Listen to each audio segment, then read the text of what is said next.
Abogado Aldrin Gómez, él es experto en Derecho Tributario, Económico y Financiero y es también académico experto en políticas públicas. Abogado Gómez, le damos la bienvenida. Usted es activo también en la red social Twitter y allí usted escribió: por fin existe una voluntad política por parte de la Corte Constitucional de sancionar a estas autoridades que están acostumbradas a incumplir sentencias. Pero los comentarios no se han hecho esperar.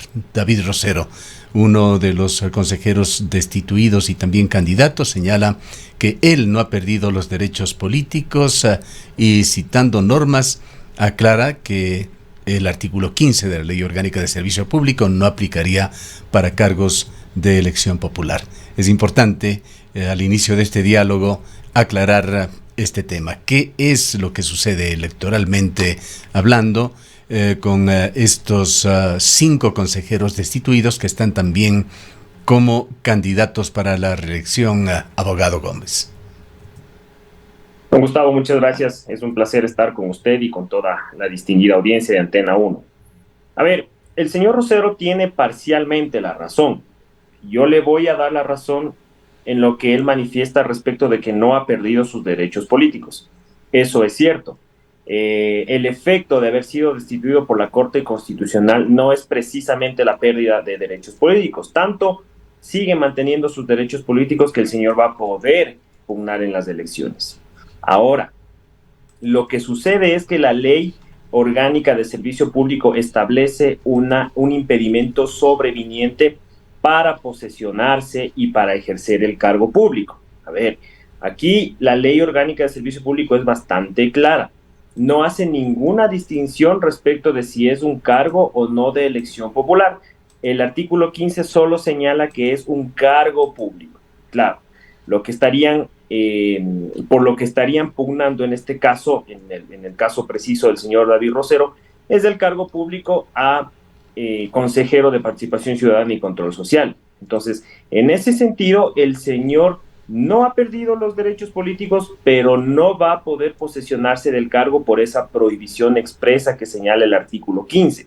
Y no va a poder hacerlo porque no puede ejercer un cargo público por 2 años y definitivamente no va a poder regresar a la institución de la que ha sido cesado, como lo señalaba el entrevistado que indicaba en minutos anteriores. Entonces son 2 cosas distintas: derechos políticos, sí; ejercicio de cargo público, no. Abogado Gómez, muy buenos días. Quizás el elemento aquí al que hay que prestarle atención es precisamente esta no distinción sobre si ha sido o no electo a través de un cargo popular, porque es a este elemento al que hace referencia en este caso Rosero, y me parece que alguna de las candidatas también, no sé si María Fernanda Rivadeneira, sosteniendo que al ser electos por los ciudadanos, en este caso con el voto favorable de los ecuatorianos y las ecuatorianas, esto no tendría relación a lo que está establecido en la norma del servicio público. Quizás hay alguna otra norma en la que se establezca que quienes lleguen a un cargo por votación popular tienen ciertos beneficios frente a otros ciudadanos. No, a ver, como le digo respecto de este impedimento sobreviniente, es decir, que se presenta sobre la marcha, para que la gente nos entienda un poco. Este impedimento está exclusivamente en el artículo 15. De hecho, no hay ninguna otra norma por la cual quienes están pugnando por la reelección van a poder no ejercer su cargo en el caso de que llegasen a ser favorecidos con el voto de la gente. Y mire, lastimosamente lo que pasa es que acá este caballero Rosero, esta señora Rivadeneira, ese es el problema de las autoridades. Eso es lo que pasa cuando existe una ignorancia supina de la lectura normal de las normas, ¿no? A ver, si estamos hablando de un postulante, ya sea por elección pública, ya sea por un concurso de méritos y oposición, por el mecanismo que usted sea, al final del día un cargo público es un cargo público. Es decir, es un puesto en una de las entidades que establece la propia Constitución. Y una de esas entidades es el Consejo de Participación Ciudadana y Control Social. Entonces, claro, cuando nosotros vamos a leer las normas, tenemos que leerlas de manera completa, no solo lo que nos conviene. Es verdad, la norma no hace ninguna distinción respecto de si es un cargo público en general o es un puesto o es un cargo por elección popular. Pero lastimosamente debo decirle al señor Rosero, a la señora Rivadeneira, que al ser derecho público, nosotros no podemos hacer interpretaciones extensivas respecto de lo que quiere y no quiere decir la norma. Eso, déjeme decirlo sin ninguna baja, es malicioso. Eso, claro, denota yo me atrevería a decir una deshonestidad intelectual de esta gente que está pugnando por la reelección, porque la norma es bastante clara. Y si nosotros vamos a empezar a verle la quinta pata al gato, ahí es donde empiezan los problemas, ¿no? Imagínense que esta gente llegase a ser autoridad. El día de mañana, claro, va a empezar a leer entre líneas no solo esta norma, sino todas las normas y va a empezar a interpretarlas conforme les vaya, conforme sea su conveniencia. Entonces, si usted me pregunta si hay otra norma que favorezca a quienes han sido nombrados por elección popular, yo me atrevo a decirle que no. La disposición y la prohibición general del artículo 15 aplica a todo tipo de funcionarios públicos, por elección popular o ya le digo, por el mecanismo que sea o al que hayan llegado a través de ese puesto.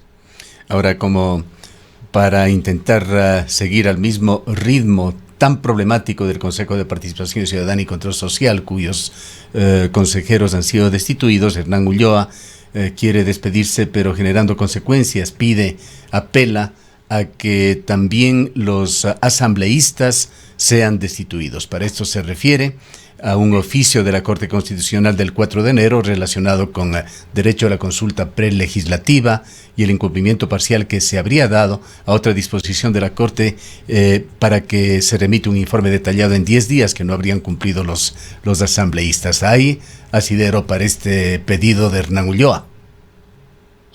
A ver, el tema del señor Ulloa, claro, y a mí me parece que el caballero está dando las típicas patadas de ahogado, ¿no? Que da ya el amigo que ha sido excluido del grupo. Entonces, a ver, hay que decirlo de frente y hay que ser muy claros.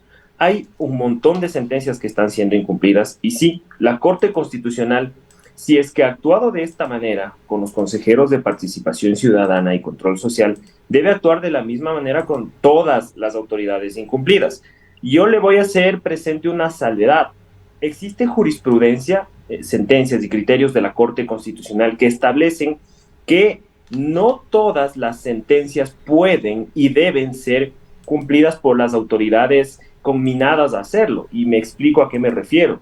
La Corte Constitucional ha advertido que existen ciertos casos en donde autoridades o jueces, mejor dicho, que conocen garantías, desnaturalizan las garantías jurisdiccionales y en ese sentido ordenan cosas por fuera de los objetos propios de estas garantías, es decir, ordenan cosas que no podrían ordenar conforme al ordenamiento jurídico. En ese caso, la Corte Constitucional lo que ha dicho es que estas sentencias se vuelven inejecutables por ser contrarias al ordenamiento jurídico. Entonces, claro, tendremos que ir viendo y tendremos que ir analizando cada uno de los casos de incumplimiento de sentencia y ver si en efecto son sentencias, primero, otorgadas por jueces competentes, segundo, otorgadas con una motivación suficiente que nos permita a nosotros determinar cuáles son las obligaciones tanto positivas como negativas.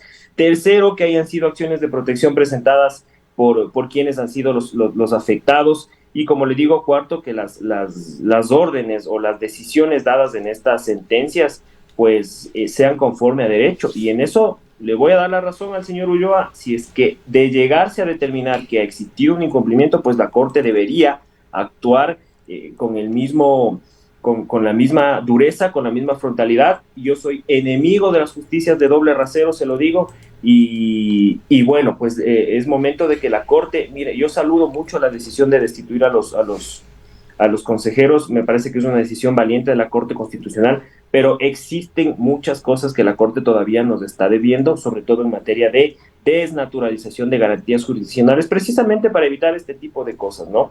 Entonces, sí, en atención al derecho, a la igualdad que tienen todos los ciudadanos, pues debería resolverse en el mismo sentido de llegarse a comprobar un incumplimiento. Ahora, abogado Gómez, otra de las preocupaciones que ha saltado luego de esta destitución de los 7 consejeros es que la Asamblea Nacional muy probablemente no tenga a quien posesionar para reemplazar a estos funcionarios. ¿Qué pasaría en este caso con el Consejo de Participación? ¿Puede quedarse en acefalía? ¿Puede quedarse sin operar? ¿Tendría que esperar hasta el proceso eleccionario del 5 de febrero? A ver, lo que pasa es que, claro, acá estamos en un predicamento bastante complicado. Yo me atrevería a decirle que la obligación de la Asamblea Nacional, a pesar de que no lo dice la Corte Constitucional, es posesionar a los suplentes. Entiendo que está trabajando en eso la Asamblea Nacional. De hecho, creo que entre ayer ahora tenían ellos planeado sesionar para posesionar a los suplentes del Consejo de Participación Ciudadana. Entendería que son 5 los que tienen que posesionar, porque son 2 los que ya han sido posesionados en días pasados. Ahora, evidentemente, el Consejo de Participación está acéfalo. No existe ahorita prácticamente un Consejo de Participación Ciudadana, pero sí le voy a hacer presente que no es muy distinto de lo que sucedía antes cuando supuestamente existía, ¿no? Porque tenemos un Consejo de Participación Ciudadana a la cabeza del señor Ulloa, que pues se va debiendo a los ciudadanos en el cumplimiento de sus funciones, se va debiendo a los Contralor General del Estado, Defensor General Público, miembros del Tribunal Contencioso Electoral, Consejo Nacional Electoral, presidente del Consejo de la Judicatura. Entonces, bueno, no dista mucho entre tener consejeros y tener un consejo destituido, ¿no? No hay mucha diferencia. Pero le insisto, yo creo que la Asamblea tiene la obligación de posesionar a los suplentes de los consejeros que han sido destituidos. Y más allá de eso, también debo indicarle una cosa. Mucha gente indica que, claro, ahorita prácticamente habría que esperar a los resultados de la consulta popular, y eso no es así.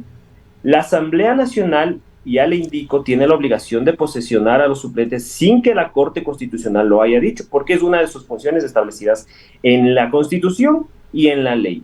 Y luego, las autoridades venideras también pueden incurrir en incumplimiento de la sentencia de la Corte Constitucional, porque no es que con este auto de verificación a través del cual se destituyó a los consejeros y se nombró al señor Román como presidente del Consejo de la Judicatura, podemos decir que el proceso ya ha acabado y que debería archivarse. Esto no es así.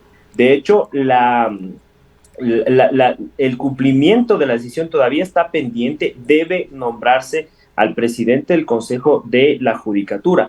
¿Cuándo cambiaría la situación de las cosas si es que, claro, llegase a darse la consulta popular y luego de eso se aprueba la pregunta que le quita la potestad nominadora al Consejo de Participación Ciudadana y esos resultados son publicados? Es decir, solo a partir de la publicación de los resultados de la consulta popular, ahí sí ya el Consejo de Participación Ciudadana, ya sea con suplentes, con titulares, con quien usted quiera, ya no va a poder nombrar al presidente del Consejo de la Judicatura. Pero antes debe hacerlo y todavía, como le insisto, pues debe someterse al ordenamiento jurídico que está vigente y a la sentencia de la Corte Constitucional que todavía está pendiente de cumplirse.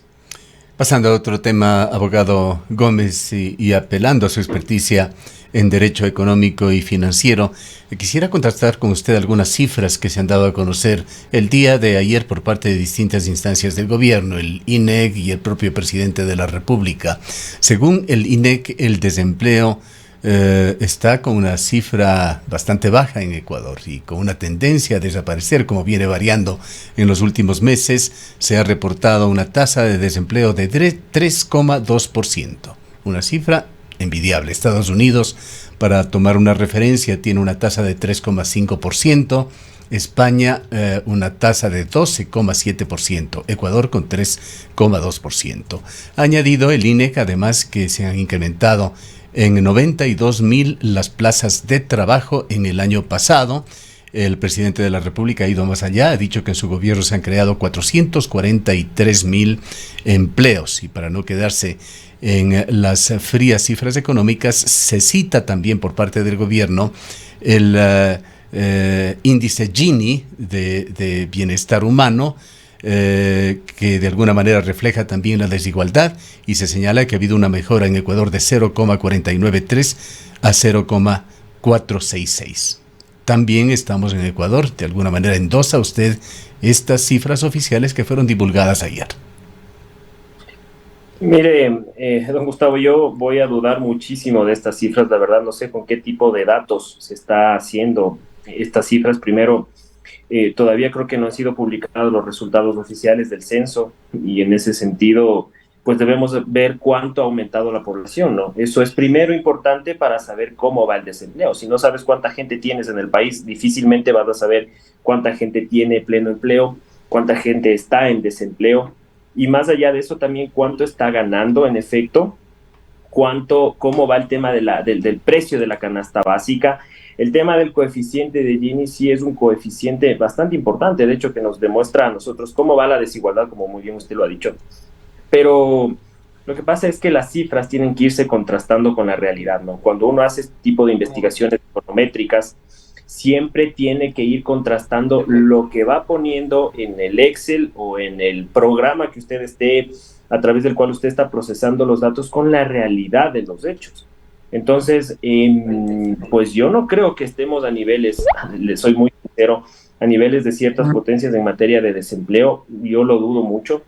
Y como le digo, lastimosamente este gobierno, yo he sido muy crítico de las decisiones técnicas que ha tomado el gobierno, no solo en materia de mostrarnos estos datos, y que lo hace además, curiosamente, en medio del destape de un escándalo de corrupción en el gobierno. No sé qué pretende el gobierno cuando empezó a recordar a esto, cuando empezó el destape del escándalo de corrupción. Hubo esta reducción en el impuesto a los consumos especiales y en algunos impuestos. Ahora pues trata como que de darnos contentillo, ¿no? Y lastimosamente esto hace el presidente porque no pasa nada. Es decir, mucha gente le cree, mucha gente le sigue.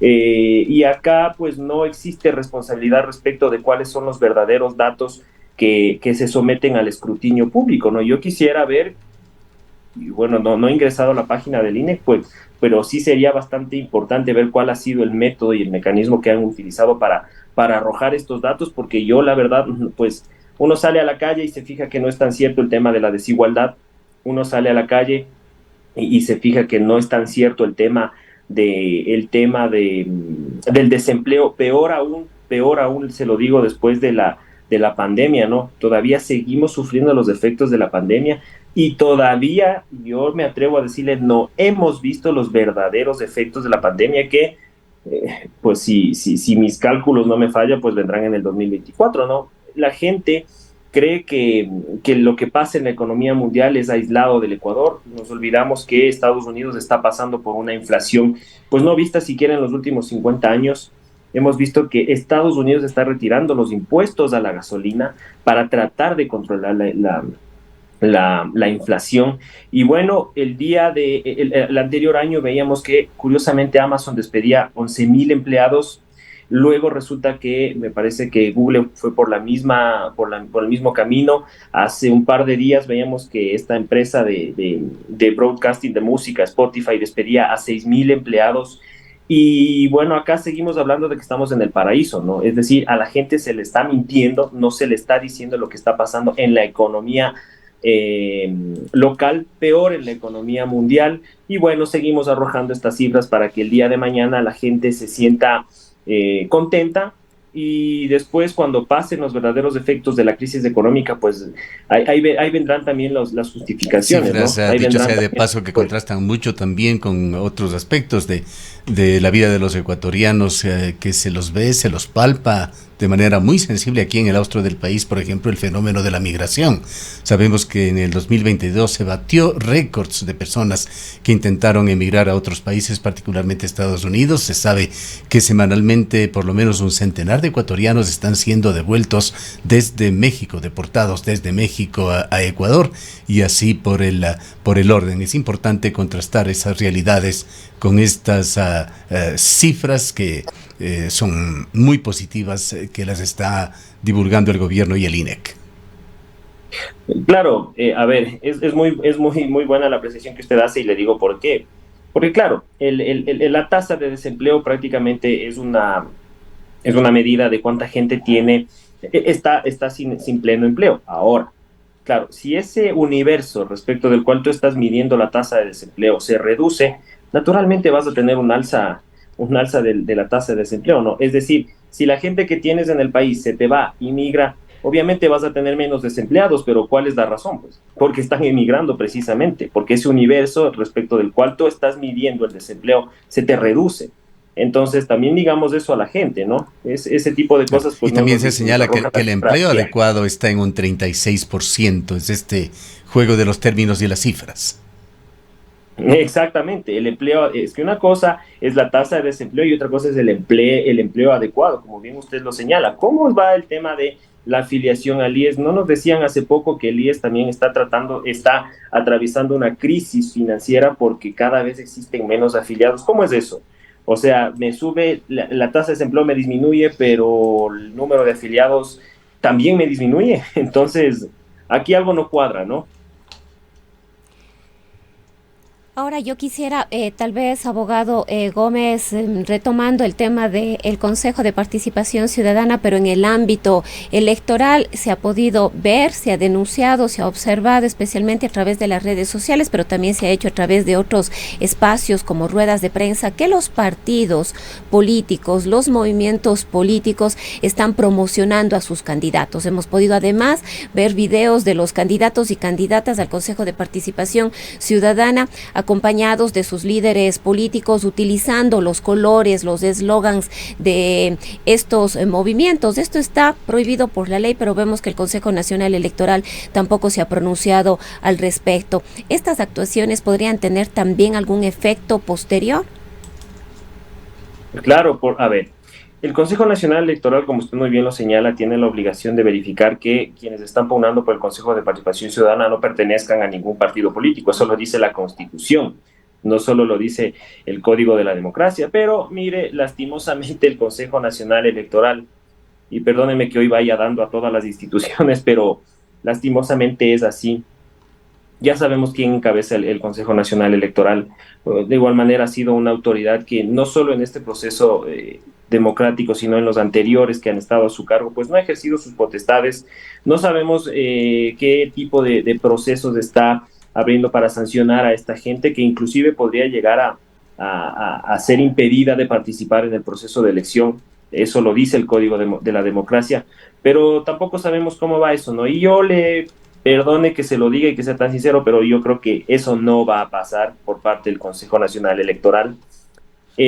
No sabemos de igual manera qué está pasando con el tema del gasto electoral. Estamos viendo que hoy están pugnando no solo por el Consejo de Participación Ciudadana, sino por autoridades seccionales, gente que son dueña de emisoras radiales, no sé, es gente que tiene bastante dinero, y no sabemos cómo es que el Consejo Nacional Electoral está controlando ese gasto. Y ese control del gasto siempre ha sido ausente en los procesos democráticos en Ecuador, por esa falta de voluntad política de fiscalizar, o por ese interés directo o indirecto que pueden llegar a tener también las autoridades del Consejo Nacional Electoral, ¿no? Lastimosamente, vea, la debacle institucional que estamos sufriendo hoy en día en Ecuador es a todo nivel, en todos los procesos. Es con la gran mayoría de autoridades. Existen excepciones honrosas, pero son muy pocas.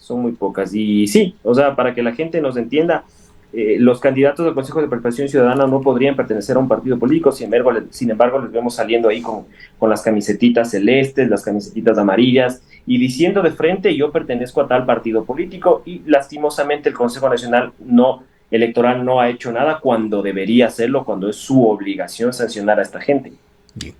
Queremos agradecerle por habernos acompañado en esta mañana. Gracias, siempre un placer. Declaraciones del abogado Aldrin Gómez, experto en Derecho Tributario, Económico y Financiero. Son las 8:08.